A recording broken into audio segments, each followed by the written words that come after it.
Yeah, we got time off. Actually, tomorrow's our last day at the symposium. We finish up the Hall of Fame. Then we're flying back home.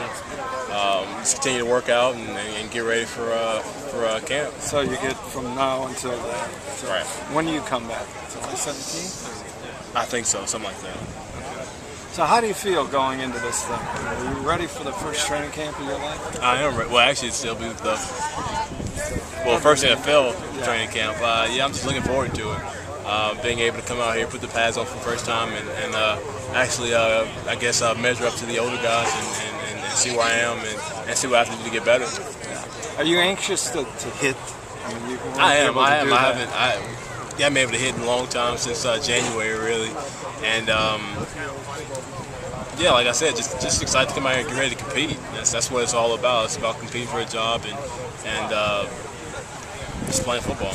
Hey, because we're in Cleveland and the Steelers are Cleveland's #1 rival, and you and Jarvis Jones play the same position, and the defenses are copycat, there's going to be a lot of attention on both of your careers going forward. Do you see that? Do you feel that? Or do you care? How do you feel? I got that question earlier. Like I told them, I really didn't really pay attention to it. We're obviously two different people. We play two different teams. The only thing that we have in common is that we play the same position. But we're still going to do the same thing, anything we can do to win games. And that's just about being a football player. That's what it's about. And in your games against Georgia and post-career, did you develop any relationship with him at all? Yeah, I actually got to meet him. We flew back from the combine together and got to speak with him a lot. He's a person, he just set up to play on the opposite team. How about at the symposium? Any interaction with him? Yeah, I've spoken with him a couple times out there as well. Who do you think is going to have the better rookie year? We'll see. We'll see. Nobody knows yet, so just got to go out there and work, get on the field, and just produce. Now, I know when you were playing Georgia, you wouldn't stop and watch their defense. You had other business, but he played in a 3-4 at Georgia. Is that going to be a significant advantage for him going forward, or do you think he's caught up? There's obviously going to be a learning curve for me to play in this position. I think I've done a great job so far. Still got some more improvement to do, but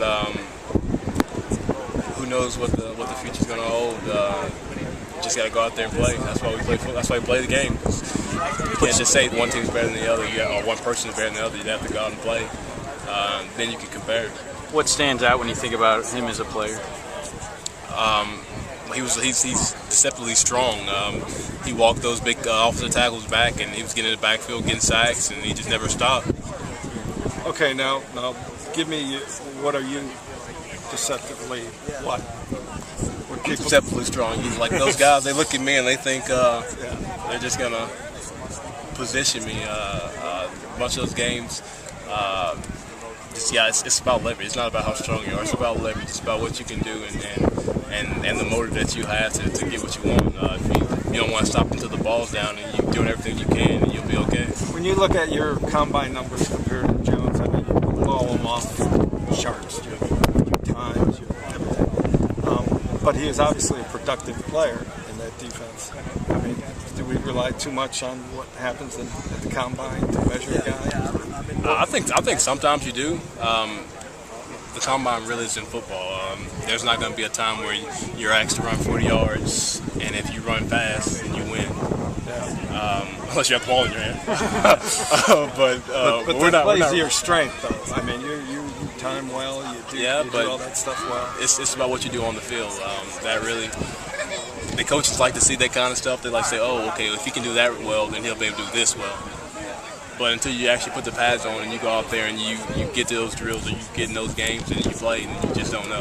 From what you've seen of the Ray Horton defense, I mean, your position allows you to freelance more. Is that fair to say, or is it very disciplined? It's very disciplined. Everybody has to do their job. If you don't do your job, you're putting stress on another teammate, and that's what we don't want to do. We want to take as much stress off as possible, and obviously make the play. And how well do you see yourself projecting into what they're trying to do here? Well, I think I'm doing a pretty good job out here. Obviously learning more and more every day, but it's like I said earlier, it's going to be a learning curve. But I think I'm on the right path. Standing up so much, is that play to what? I think so. Yes, sir. Do you have a sack total in mind for this year? I do not. That's gonna, I guess, come with some work on this practice field out here. Then we can get it translated to the game. So I guess just gotta wait. So you won't go for a sack a game or anything like that? That'd be good to say, but in reality, it's not really. I don't know. It's just a wait and see kind of game. Well, what would be a successful rookie season in your mind, from an individual standpoint? Obviously, everybody wants to win. Like you said, win games. But from you, contribute. I just want to contribute. Do whatever I can to help this team win games.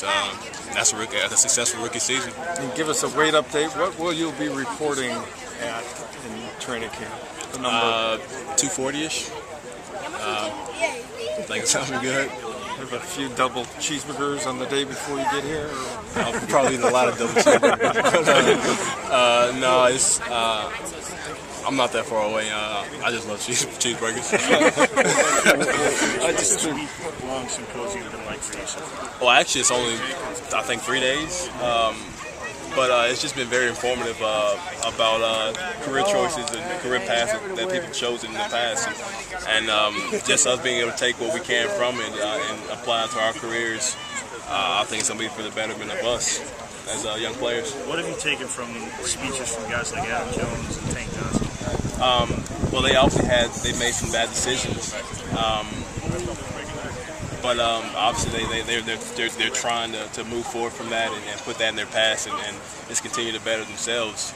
One of the speakers that I liked that I guess really hit home with me was Chris Herron. He was a guy that lost a lot, nearly lost his family for the choice that he made. And he was sitting in the same seat that we were, saying that it wasn't going to be him. He was the guy that didn't listen. So I guess he kind of challenged everybody that was in the room he made I looked around, everybody was paying attention to him, paying attention to what he had to say because it was real. Like I said, he was the guy that said this wasn't going to happen to him. He's not going to get addicted to drugs. He's not going to spend his money on this. He's not going to do that. But he did. And I guess everybody kind of listened to that, and it made them pay more attention to the events and the speakers that we did have coming up. Those thoughts Just a couple more questions. Your mind then, that's not going to happen to me? Everybody thinks like that. I'm not going to do this, I'm not going to do that, but he kind of made you realize that it can happen to you if you choose the wrong decisions.